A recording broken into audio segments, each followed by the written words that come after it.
that Bree made. We have incumbent Senator Therese Terlaje on the Democrat side. Good morning, Senator. Good morning. Good morning, KUAM, everyone. Uh, Good morning, people of Guam.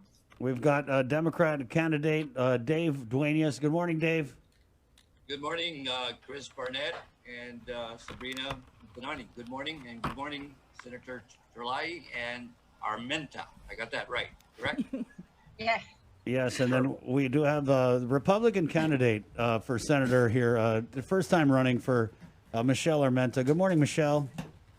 Good morning, everyone. How are you guys doing today? We're still here. Just thankful that woke up another day to come and do this job for you guys. So yeah, we're doing okay. We're doing okay. And let's just get right into it. We're gonna start the format. Just for the record, we give you a 1 minute open. We're gonna ask a bunch of questions. Each question, you each have 2 minutes to respond, and then we'll give you a 2 minute closing statement. Now, don't take it personal, but we will cut you when the time is up. I'm sorry, I gotta be the bad guy. Bree is like, no, you're gonna cut him. So I did not say that. I know. You like being the bad guy. All right? Let's get that straight. Let's just say some of these guys I'm happy to cut off. That was a little too much insight into my personality, Bree. Yeah, so we're gonna. I can be the bad guy. I have no problems. I know. Fine. Whatever. We did the role reversal is pretty fluid here. So yeah, we're gonna cut you when the time's up. So just be mindful of the time. 9:27. We'll go ahead and throw it to our opening statements here. And why don't we start with Dave Duenas, Democrat candidate for senator. You have 1 minute to address the people of Guam in your opening statement, Dave. Starting now. Okay.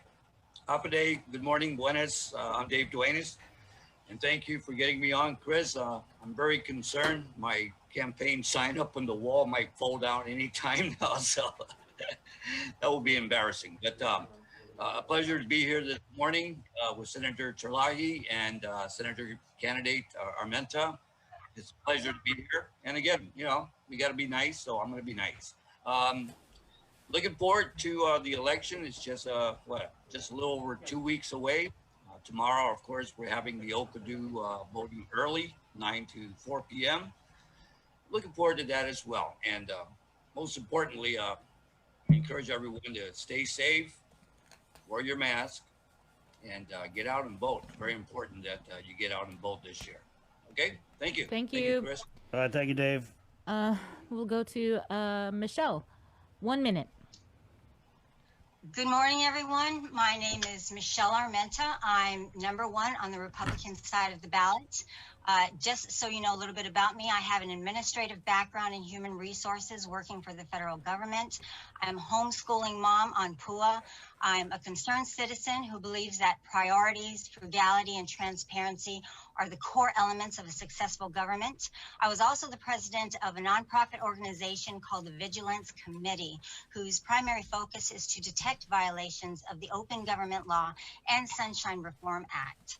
And aside from detecting violations, we also gave legislative recommendations to remedy the situations. Now, we weren't necessarily taken up on any of the offers, so I am here and ready to support and promote transparency just on a different level.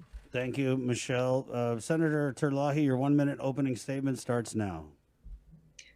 Day, the people of Guam. I am Therese Terlaje, serving you in my second year as your senator and asking that you flex your power and vote in this important election. I'm a lawyer by profession for 30 years, assisting families and small businesses seek justice and to navigate government bureaucracy. I've worked to expand housing and sustainable agriculture as a lawyer in the case to implement the Chamorro Land Trust, in the case to ensure earned income tax credits for working families, for patients denied insurance coverage, and much more. As your senator, I've sought justice for Guam and protection for her people and natural resources from exploitation, contamination, loss of access, and destruction of cultural sites and fishing grounds, for repair of the hospital, expanded shelters for children, for a halt on the release of sex offenders, for the truth from every branch of government. And while families fight to survive this crisis and workers put themselves at risk for our safety, I will continue to fight to prioritize the government to your care. Thank you, Senator. Candidates and Senator, we're going to put you on pause just for a second. As I told you, we're going to break in with Lily a minute to respond. Go ahead. Yeah. Yeah, okay. All right. First and foremost, you know, I would ensure that we are constantly in communication and dialogue, not just when things arise, but on a, you know, on a routine basis. Just keep in contact, keep the communication channels open at all times, and I'm sure we can definitely work together, as well as with the fellow senators, our colleagues in the legislature. Dialogue is key to everything. Communication, understanding what the administration wants to do is key. Again, communication, number one. Thank you. Thank you. Michelle Armenta, you have 2 minutes. Okay, communication is definitely the key to everything. But I think okay, so one of the reasons that I'm running is because I feel like there's a lack of representation for the people like myself. So that is one of the reasons why I decided to run. And I think that part of the communication breakdown isn't just between the legislative, branch. It's also with the people. So I think that we need to bring that communication with the people along with the administration. And then that's when we need to come together and we need to come up with a plan. So, and I think that that's the biggest issue that's going on right here. And that's what a lot of people are concerned about. So communication isn't just the administration and the legislative branch, but it's also with the people. We have to bring the people in. And right now, I think that's why we're having a lot of problems. It's because they feel like they're not being heard. Thank you, Michelle. Senator Terlaje. Thank you for that question. I think it's very hard work to work together, not because we don't want to, but because, time and demands. And of course, we know the governor is under extreme pressure and she's trying to get things done on an emergency basis, and we do not want to impede that. However, for me, I've always been a proponent of the more that things are put on the table, the facts, then the better ideas you're going to end up with. And the better consensus that we have in our leaders, the more consensus we can gain in the community, and the trust is critical here today, especially. And that's what we need. And I think, so the basis of that is really transparency. And so if we can get all the facts, then by all means, we can help. And so that's, for me, maybe the biggest impediment. We don't want to hear the conclusion at the end. We want to hear the facts. We want to hear the data. We want to hear what these decisions are based on. And we want to be able to help to make better. I believe all ideas can be made better with more input. Thank you, Senator Terlaje. Thank you, Senator. Just as a reminder, you guys have 2 minutes to respond to the question, so feel free to use the whole time. My turn, right? What letter grade, this is my favorite question. Bree was giving me a hard time about it yesterday. What letter grade, A through F, would you give the Leon Guerrero Tenorio administration's handling of this coronavirus pandemic, and why? Again, the question, what letter grade, A through F, would you give the administration's handling of the COVID-19 pandemic, and why? We'll go ahead and start with you, Michelle. 2 minutes to respond, starting now. Well, I think in order to give a grade for anything, you have to look at the work that was given and the work that has been done. And right now, there are people that feel like they haven't been heard by the governor. And now it's been so bad that they are now going away from the governor to a degree, and they're now going to the legislature. And that all has to do with the fact that the government isn't talking to the people. So in the administration, I think the breakdown with the communication with the administration and the people is the main problem here. Because even with the people, there are two groups of people, and both of them are very scared. You have the group of people that are really scared of the virus, probably because they have underlying conditions, which is why I stay away from certain family members because of that. And then there are the other group of people who don't want the disease. They know it's out there, but they also know that statistically they are more than likely going to survive even if they get it. And so what are they going to do in order to survive, with about money, about jobs, about their kids going to school. And I think that people would be more responsive to that if the government was able to give them a plan and talk to them directly, because I've talked to a lot of these people, and that's really all that they want. They want to be heard. They feel like they're not being heard, and they want to know the plan. That's really all it is. And so now they're because they're feeling neglected, and now it's causing a separation in the community, and not just between the government and the community, but from the people itself. Thank you, Michelle. And I think that's Time's going up. crazy. Thank you. Thank you. Dave, 2 minutes to respond starting now. Okay, thank you, Chris. I would give the administration, they've had a hard, very tough job to do, and they're doing the best they can. But as far as the grade A to F, I'm going to give them a solid C. And the reason for that is, there's a lot of things that can be done, that can be improved, that can be done better.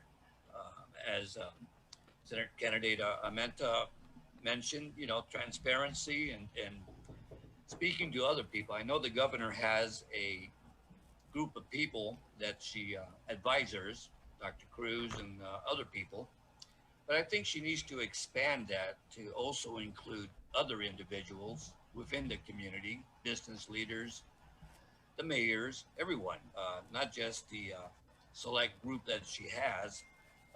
Then again, sometimes they advise her and she doesn't listen, she doesn't follow their recommendations. So again, just to answer the question, I give her a C. There are a lot of things that can be improved, and again, expand the amount of people that give her advice. Not that she's going to follow all of them, but it's good to get some input from the people, especially even the general public, citizens of Guam. They have a say in it as well, so she should be able to listen to them as well. Thank you, Chris. Thank you, Dave. Senator Terlaje, 2 minutes starts now. Thank you. I first want to acknowledge that we have seen a lot of hard work. You've had the people on your show, the public health this morning and GMH this morning, and so many in our community who are working so very hard. So I want to credit them for hard work. The administration, the governor, they're working hard. I very much believe that. But I would give them a C because I still believe that there is more we could do to bring the community along and bring in, get their buy-in on our actions as a government, and help them to understand what we are prioritizing, help them to understand, that we are trying to reduce risk of infection. And the way we're going to get them to understand that is by being as transparent as possible regarding the data. You've heard me in all of my oversight hearings and in many other occasions. I am demanding all the data that we can get, because I believe there are people in our community who could use that to help us. And I believe that when the community knows what the high risk activities are, they're going to act appropriately. But when in their own minds, they can't understand the logic between one decision to the next, we lose them. And things change fast. So we have to, react fast, and we're not perfect. So I'm not asking anyone to be perfect, but I'm asking them to be open and willing to work together, willing to lay out that information, willing to hear ideas, and I do want to credit public health, because this rapid response team, it's great. It's what we needed from the very beginning. And I'm hoping we have a lot more of those and not just one team, because that's what we've always said. If we're going to open businesses, then we better be able to handle whatever spread is going to occur from that opening. Thank you, Senator. Thank you. Sabrina, next question. Yeah, I'd like to hear your specific ideas to help our economy recover. And we'll start with you, Senator Terlaje. Thank you. Well, obviously, we've been impacted greatly, the businesses. So we've got to do what we can to alleviate any impediments to businesses opening and opening safely. And I, on my side, Chair of Public Health, have made it my priority that we need contact tracers. We need them to be, as rapid as possible. We need to isolate the virus. So if we can isolate the virus, we can prevent its spread.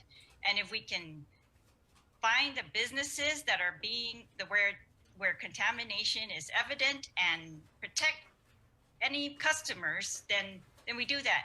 So we've expanded the Division of Environmental Health so that they are working so hard on guidelines for every business, childcare, schools, to help these businesses open.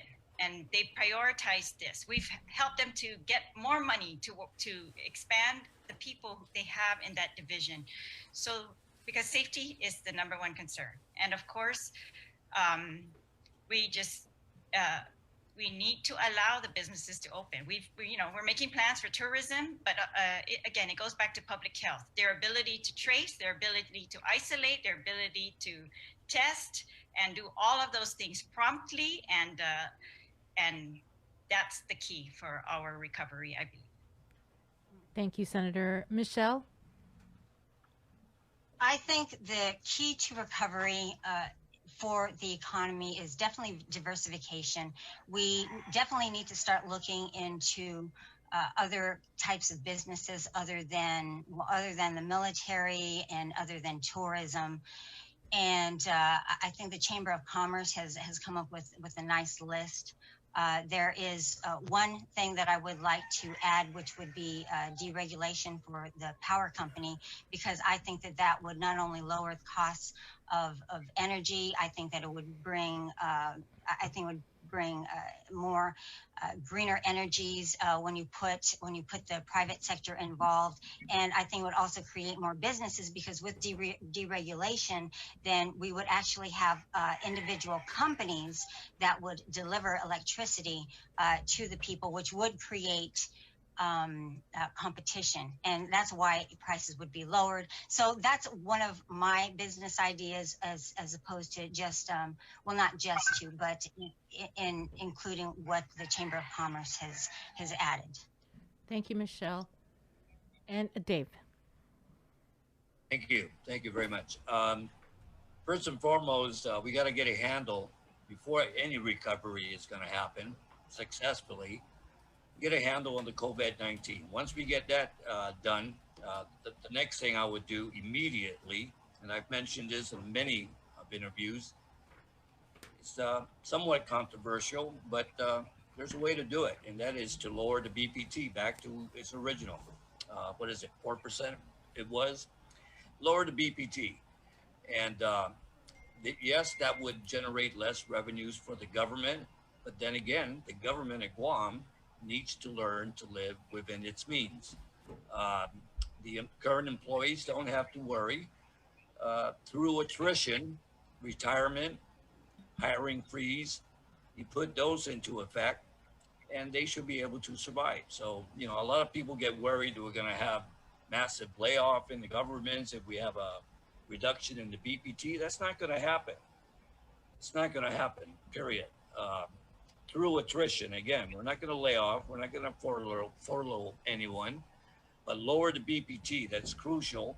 And like Senator candidate Armenta said, we need to invite new businesses.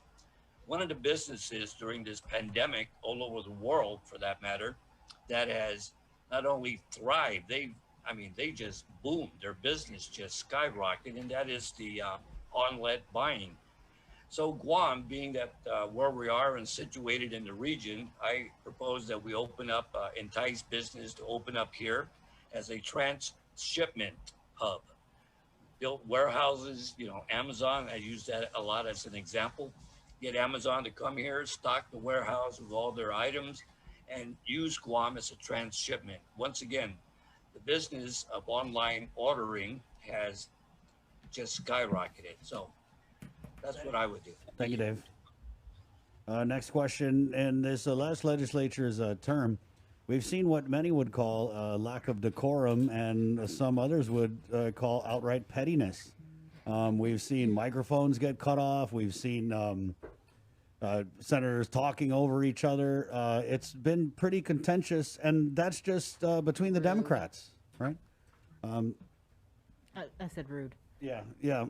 That being said, how can we improve our working relationship in the legislature between the senators in the next term if you're elected or reelected? And we'll go ahead and start with Dave. We'll just stick with you. You have 2 minutes to respond. Thank you, Chris. Great question. I just recently saw a session of the legislature, and unfortunately involved one of my good senators, Senator Terlaje. Yes, Senator, you. I was watching and I was just blown away at good old speaker there, gabbling away. Says, "You're out of order. You're out of order." You know, I don't know. I don't agree. You know, and many a times you see during legislative session when they go on recess, they turn off the mics. I say leave them on. I want to hear what they're talking about in the background. But you know, they just need to learn to let a senator speak. If they have an objection or a point of order, let them say their piece. Like I said, the last session that I watched that occurred with Senator Terlaje, and I mean, it went as far as Speaker Barnes calling for the sergeant of arms. I mean, ridiculous. It's just outrageous. I saw that. Sergeant of arms, sergeant of arms. It's like, what are you going to do? Drag Senator Terlaje out of the session hall? Let her speak. My goodness. Anyway, thank you. I plan to change that. If we have the same speaker in the 36, I'm going to have to buy some extra gavels because they're going to be gaveling a lot on me for sure. Thank you, Chris. You're going to bring your own gavel. I'm going to bring a whole bunch. BYOG. Thank you, Dave. Michelle, you have 2 minutes to respond to the question starting now. I think that right now a lot of people in the government are under a lot of pressure and a lot of stress, and they're feeling it not just from the virus, but they're feeling it, you know, from the people, and everything is as a result from the virus. And I think that with those emotions, it can be let out in other places. I think that what we can do is, if we did come together to get a plan, then maybe there wouldn't be quite so much tension. I also think that maybe if we had some people, if we got together, if the Republicans and the Democrats, and apparently, you know, Democrats who are fighting amongst each other, I think we just sat down together and actually, you know, got to talk about a lot of the issues that we are dealing with, a lot of the things that we want to do, that we want to accomplish. And I think we just need to, I think some of it also has to do with some pride. And we just need to sit back and we need to take a breath and work together and be with each other and understand where it is that everybody's coming from. And I think if we have the plan, then I think a lot of those emotions will come down a bit. Thank you, Michelle. Senator Terlaje, you have 2 minutes to respond to the question starting now. Thanks for that question. It's tough. I am not proud that we are having what looks like conflict on the session floor. I want things to be smoother, but maybe, you know, at least for me, I can only speak for myself personally. Michelle's right. We are under pressure. We are all trying to do what we think is best for the government of Guam, for the people of Guam. You know, it's one of the reasons I became a lawyer. I don't like underdogs or, you know, those who are disadvantaged being taken advantage of. And so, you know, sometimes I want the rules to be applied fairly in the session hall and across the government of Guam.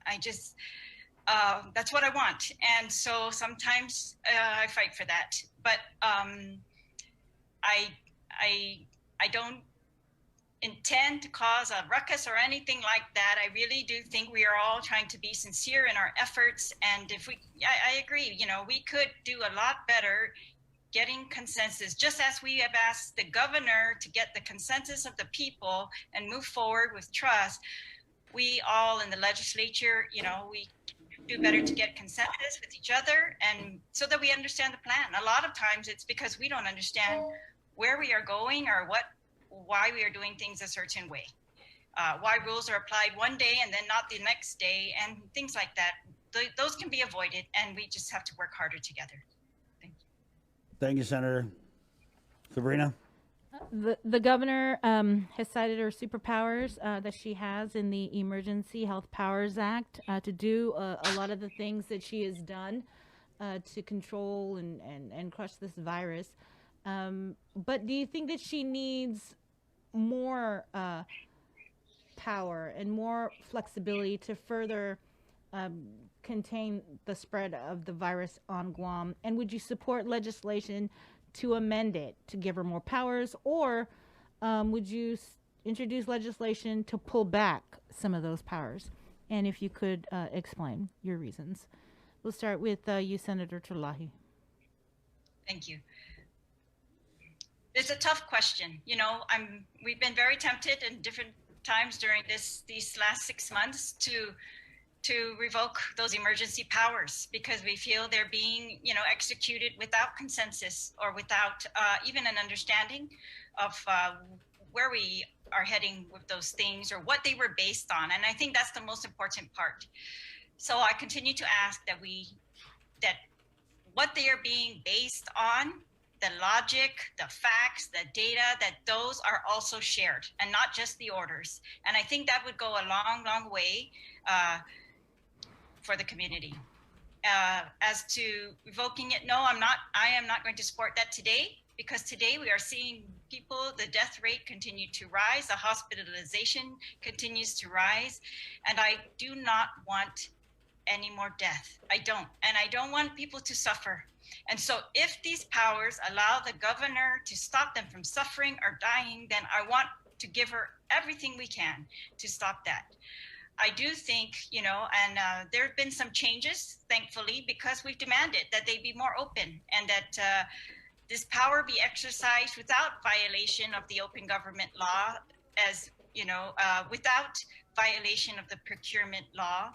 And so I think that especially those two things, that they should be limited, and that we should follow all the rules as much as possible that show what we are doing to the public and allow for input on that spending, procurement, and you know, priorities.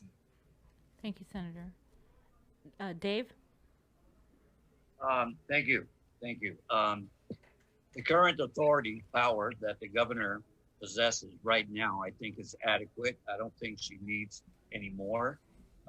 Just not too many sessions ago, that was brought up. They were trying to provide more power to her, and that failed, I believe, and rightly so. Again, she does need the tools to get the job done, and I think she has the tools and the authority and the power that she needs right now. So, and with the equal branch of government, with the legislature, if the legislature sees that certain things are not being addressed, then being the equal power in government, they have a say-so. So again, do the governor need more power? No. Should they revoke her powers that she has now, the authority? No. So that's my answer. Thank you. Thank you. And Michelle? I don't think that,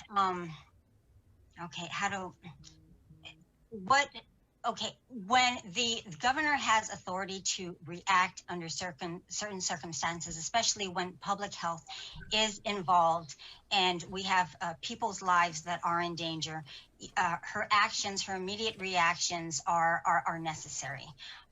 There shouldn't be any type of suspension of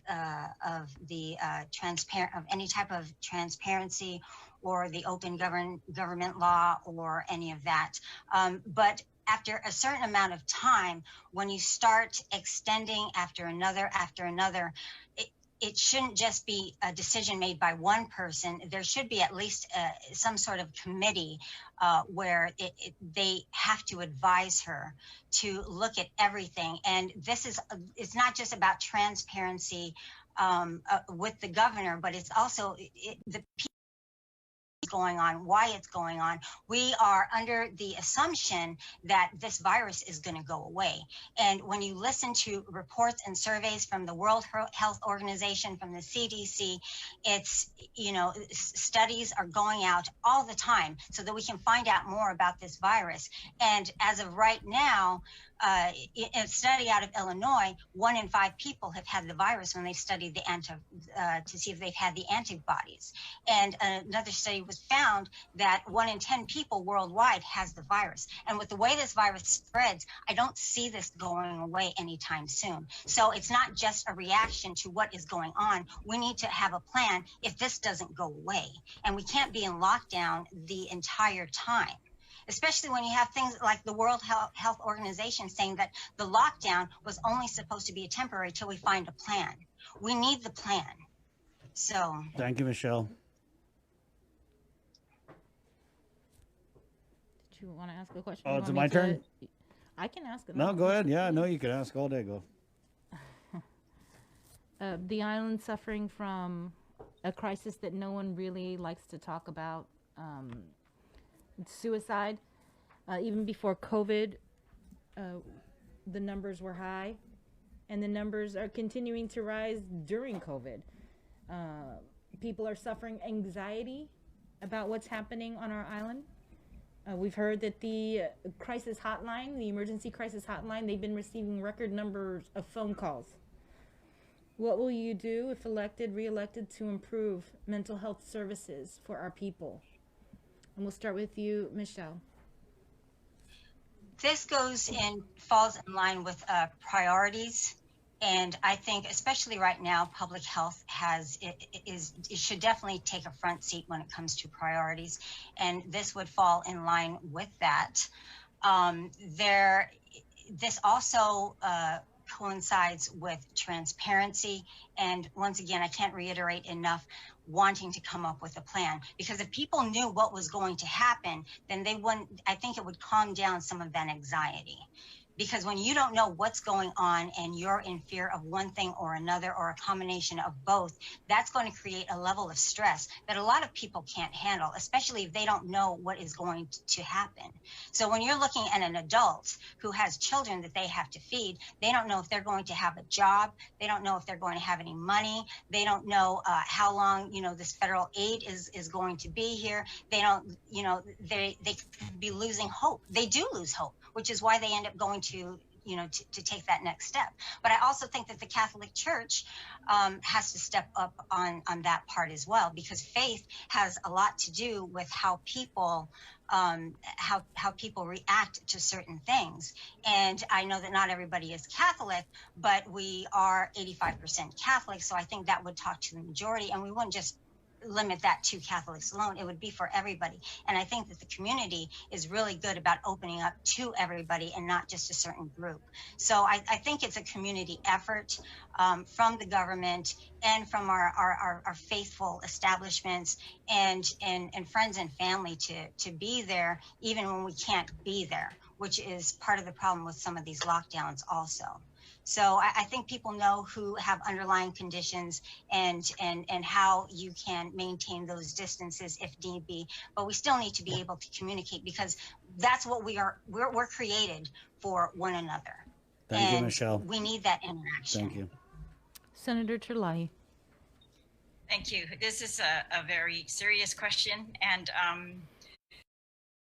when I became chairperson of health, the first agency that I sat down, met with in their building was the Guam Behavioral Health and Wellness Center.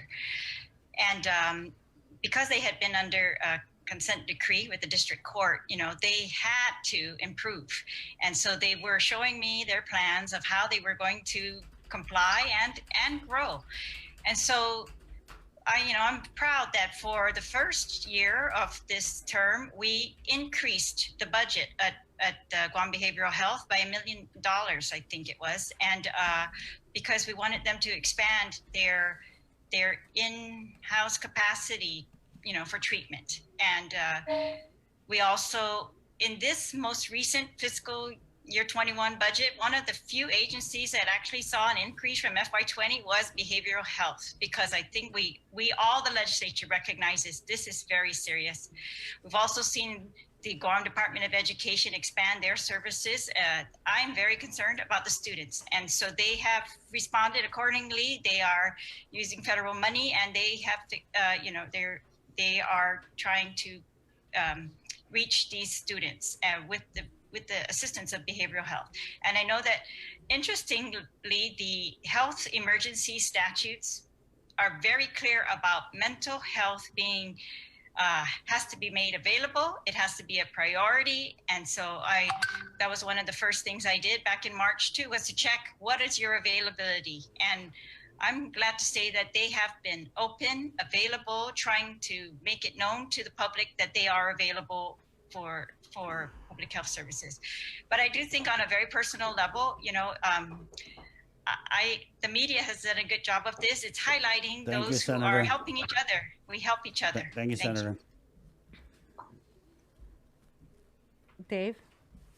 Okay, thank you. Yeah, serious issue. I think every one of us here in Guam, including my family as well, has heard or have a relative that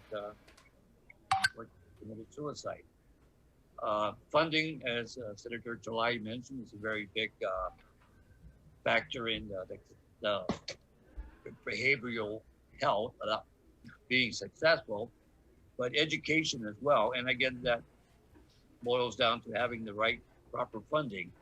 Education, getting the word out to the public all the time, not just once in a while, but every time, whether it be on the media, radio, television, letting them know that the services are available for the people out there that are suffering, especially during these tough times of during this pandemic.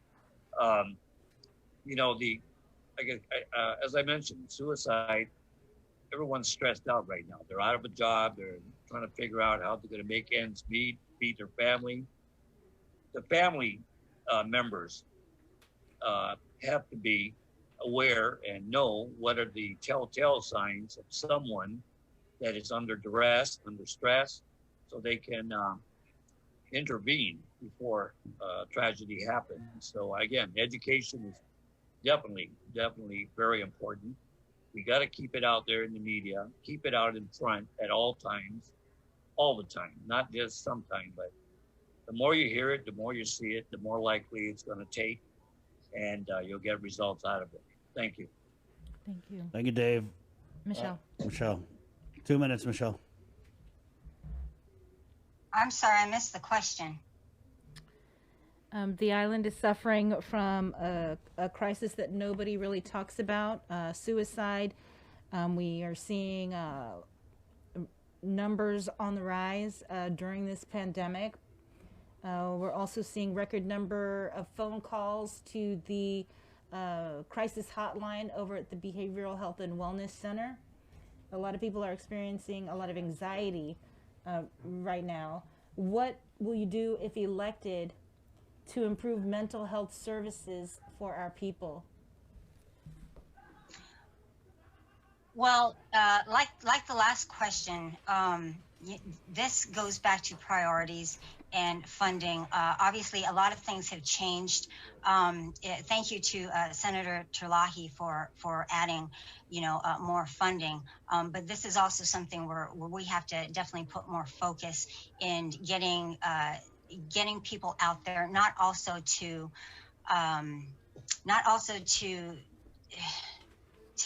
be that we have to let people know that there are people out there for them.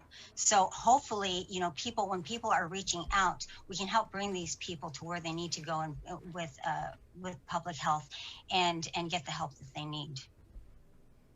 Thank you. Thank you. We routinely have doctors, government officials on the show. And one of the things they consistently say is that they can't enforce these executive orders and these different mandates and protocols without some teeth in the way of fines or other types of punishments for the breaking of these, pandemic-related rules. And I know that this had its day in the legislature, But is this an issue you think that we should revisit? If so, or if not, please tell us why. You have 2 minutes to respond, and we'll start with you, Dave, starting now. Okay, I hope I heard the question correctly. The protocols that are in place now in regards to preventing the spread and the trade of COVID-19. Yes, we've read it in the news. It's nothing new. We've heard about it. We've read about it. We've seen it. Some businesses, and even for that matter, even at your house, are not abiding by the recommended procedures. Wash your hands, social distancing. If you're a business, the amount of people that allowed in your establishment, and again, those procedures are in place for a reason. And I think the recent increase in COVID-19, I think, is a direct result of, even in my family, I see it. We have become a little laxed, and when we go to the family members' house, we don't wear our masks. We wear the mask every time because it's required. You can't go into establishments without a mask. But at the grassroots level at home, I think those procedures are they're not being followed as they should. And if we do, I think we'll definitely see a decrease in the number of positive cases. Thank you, Chris. Thank you, Dave. Michelle, 2 minutes. Okay, this all goes back to transparency and communication with the communities. So I think that if we started putting more regulations on businesses and start punishing them for trying to stay alive, I think that would create more stress levels, probably even create more suicides. This is where we need to come and come up with that plan. So, and the transparency of people, of the government coming out and saying, okay, this is what we need to do. This is what's going to happen. This is the reason why we're doing this. Because I think other people are looking at numbers over here, looking at numbers over here. You have the World Health Organization saying this. You have the CDC saying that. You have the government of Guam saying this. You see, other countries or other islands, what they're doing. And everybody's doing something different. Everybody has a different community. Everybody is reacting differently, and nobody knows what's going on. And everybody they want to survive in one way or another. And I think at some point we need to realize that this is probably something that we're going to have to live with. And by punishing businesses for trying to stay alive so that they can support their families, so that businesses can take care of their employees, so that employees can get a job, so that they can support their families. Everything ties in together. And without a plan, there is just mass confusion. So people are going to start resenting the government if they haven't already. And people are this is what leads to the suicides. We need that communication, and we need a plan. Thank you, Michelle. Senator Terlaje, 2 minutes. Yes, thank you. As to enforcement, first of all, I've recommended to public health that this is why their decisions have to be data-driven. This is why their guidelines that they are imposing on businesses have to be as narrowly tailored as possible to meet the risk that we are facing. If it's not geared towards the risk, then it's going to be challenged. And I also have pushed them, months ago, that they should be meeting with they should have the assistance of the Attorney General in all of their decisions up front, not in the end, not afterward, not after the fact when we're trying to enforce a guideline that we put in. It should be in advance so that we know that these things are legal when we begin, and that I think they, and then when they are, that we should enforce them to the fullest extent. And I've suggested to them, and that they should have been, if they are issuing guidelines to businesses to open. And now I want to give some credit to the Chamber of Commerce, the Women's Chamber, the businesses themselves who have helped come up with these guidelines. They are showing how they can operate safely. And I appreciate that very much. And so I appreciate that they help each other. They have offered assistance to other businesses to make sure that all of them are in compliance and that they operate safely. That's the goal. And so I've asked that, you know, if the guidelines say that up front and they're not, they don't operate according to their guidelines, and they have no business operating, because they are only allowed to operate pursuant to approval of these guidelines. And I think in the law that we overrode regarding, you know, transparency and use of CARES funds, and that we also gave some flexibility for the Department of Revenue and Taxation, that when they need information from these businesses. Thank you, Senator. Thank you. Okay. We're going to take a break real quick, and we're going to come back with your closing statements here on the link. It's the breeze.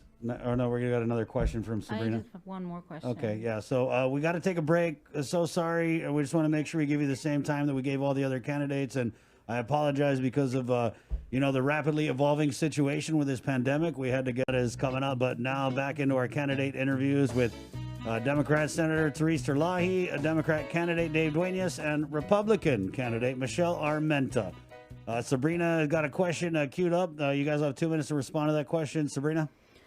Drugs, family violence, aggravated assault, child abuse, strangulation, criminal trespass.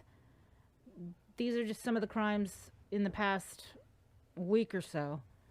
What are your plans to address crime on our island? Starting with you, Dave. Starting with me? Yep. Oh, okay. Yeah. Well, that whole slew of different crimes, from child abuse to robberies, home invasions, etc. I think we definitely need to send a very, very strong message. I think we haven't been doing that. Especially the Attorney General's office. I get really upset every single time I hear. I don't care what the crime is. It can be drugs, it can be family violence, it can be home invasion, robberies.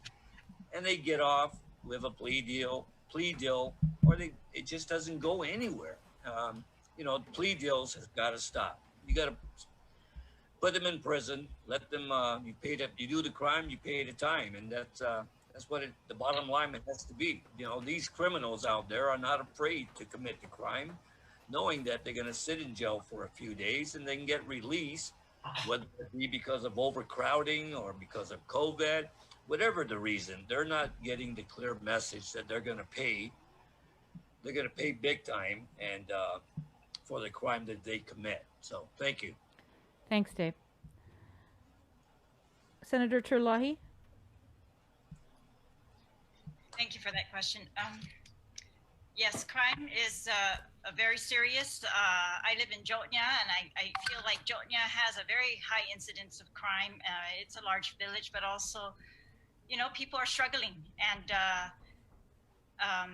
so as a senator, when I ran for senator, you know, I'm very aware of this. My house has been broken into maybe 4 times.